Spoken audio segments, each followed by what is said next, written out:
I want to thank Brian and the PGA for this Lifetime Achievement Award. And looking at that film, I say, doggone it, I am older than I thought. You know? But at the Masters today, where we honored 14 people who have been at 40 or more Masters, I'm too shy of that. I thought, hey, I look better than those guys. I don't know whether that will be the same in a couple of years or not. And to Lori White and Lowell Thaler, who were the masterminds behind this video, thank them very much. They really do an incredible job. This is the second year in the Lifetime Achievement Award that they've done a video, and it is magnificent. I'm very, very pleased. There was a time back in the 80s when Furman Bisher told then PGA President J.R. Carpenter that the PGA used to be at the back of the pack in its relations with the Golf Writers Association. Then Furman said, now you're out front. The way our awards dinner has progressed, from the days we had it in the backyard of the PGA's rented house in Augusta, with the barbecue served in the garage, to what it has become, is one element. I don't think we would have moved up the way we have if it wasn't for the PGA's support, and especially the work of Julius Mason,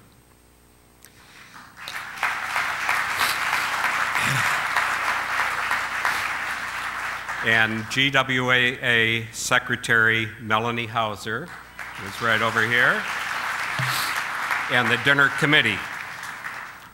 Julius is from Colorado, but he worked in Los Angeles before he joined the PGA, and he's brought a Hollywood touch to the dinner. Lights, camera, videotape, and all. Furman still misses the barbecue, of course, but Julius is taking care of that with the Friday night barbecue and beans and beer gathering downtown. Julius emailed me last week and asked me if I had a speech ready.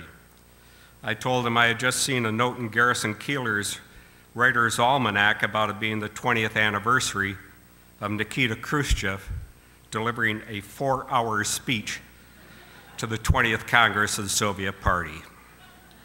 I assured him I would not talk that long or break Al Barkow's record.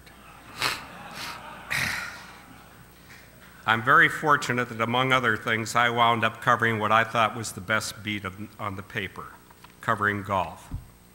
My predecessor at the Detroit News, John Walder, who also was a president of the GWAA, used to say, you go to the nicest places and meet the nicest people. And John definitely had it right. Nice places. Golf isn't like baseball, basketball, and football that are played in confined spaces with identical dimensions. And most of the great old ballparks, stadiums, and hockey rinks have been torn down. I love Maple Leaf Gardens in Toronto and the Forum in Montreal. Games there were like golf here at the Masters. Fortunately, the great courses haven't been plowed under. Golf respects its history and tradition. The wonderful links in Ireland, where I've played very often and I absolutely love it. Wales and Scotland.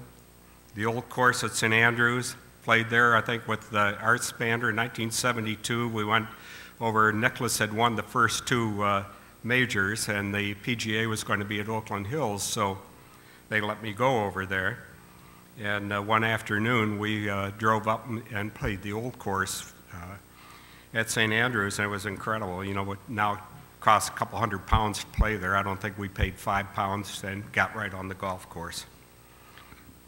Royal Dornoch that Jim Finegan talked about, played 36 holes there one day. Bud Thompson, our lawyer and treasurer for the Golf Writers Association, I think his underwear has Royal Dornoch logos on it.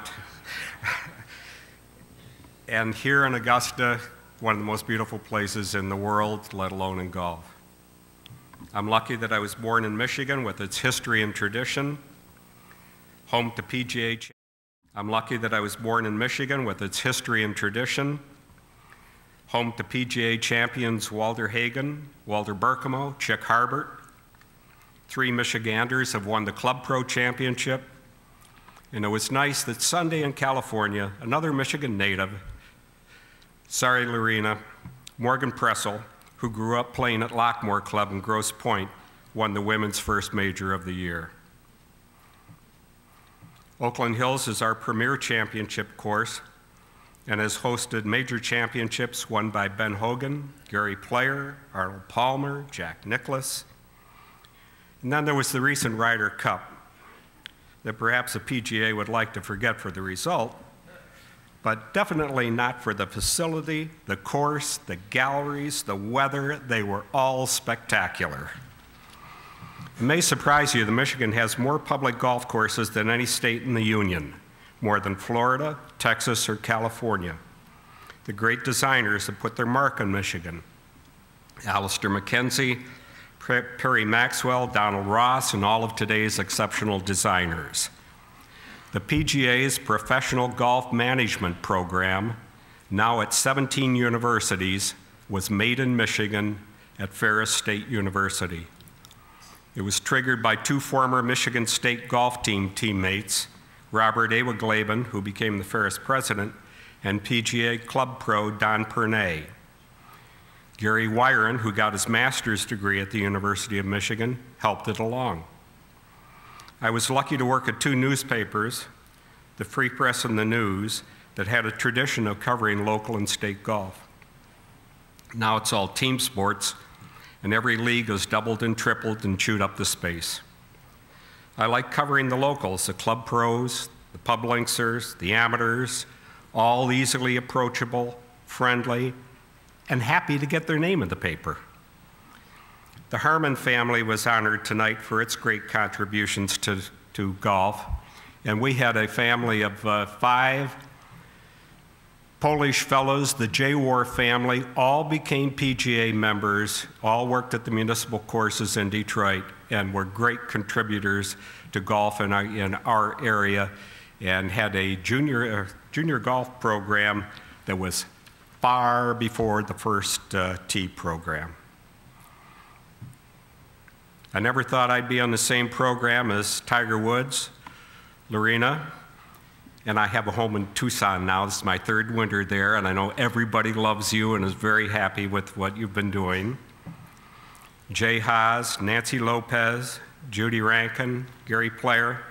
I just have to mention about Gary, when I started covering golf in the Buick Open in 1958, Gary used to come in and write about what he had done that day. He'd come into the press tent, he'd sit down at the typewriter, and he'd write his little story, several paragraphs or more, filed it to Canada, and then from Canada it would be filed down to South Africa because it was cheaper that way.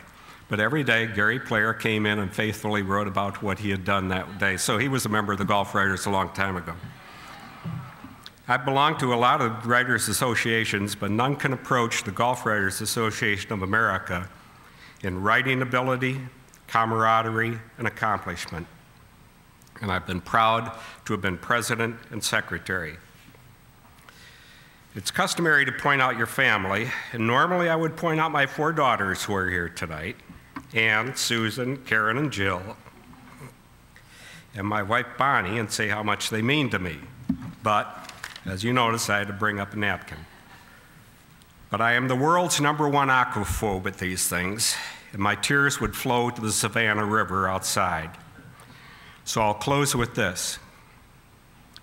After Brian telephoned me and told me I would receive the award, all I could think of was a scene from my favorite Christmas movie, A Christmas Story, where Ralphie's old man, Darren McGavin, was so excited that he'd won a major award, and it was a leg lamp.